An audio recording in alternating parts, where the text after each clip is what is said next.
Dari pagi sampai jam 4, jam 4 sampai jam 6, Nia jualan gitu. Cita-citanya Kak? Ya, ingin kuliah dan membanggakan orang tua gitu.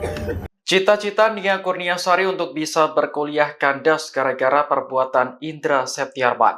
Korban diperkosa dan dibunuh saat perjalanan pulang dari perjualan gorengan keliling. Kakak kandung Nia, Rini, mengatakan bahwa adiknya bekerja keras untuk bisa kuliah. Korban menjual gorengan milik orang lain dengan penghasilan per hari sekitar 30 hingga 40 ribu rupiah. Satu gorengan dijual seharga 1.000 rupiah, yang artinya Nia hanya mendapat keuntungan 200 rupiah untuk setiap gorengan yang terjual. Korban menjajakan gorengan dengan cara berkeliling mulai pukul 16 hingga pukul 18 waktu Indonesia Barat. Namun tak disangka 6 September 2024 menjadi hari terakhir Nia berjualan. Ia diperkosa dan dibunuh oleh Indra, pria yang sempat membeli gorengannya.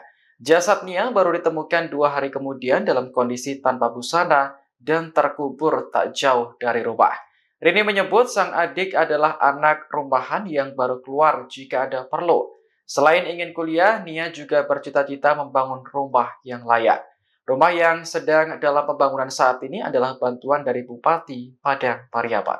Nia anak rumahan gitu, nggak pernah keluar. Itu Kak, untuk kesehariannya gimana? Sehariannya hanya di rumah dari pagi sampai jam 4, jam 4 sampai jam 6, Nia jualan gitu. Cita-citanya Kak? Ya, ingin kuliah dan membanggakan orang tua gitu. Download Tribun X sekarang, menghadirkan lokal menjadi Indonesia.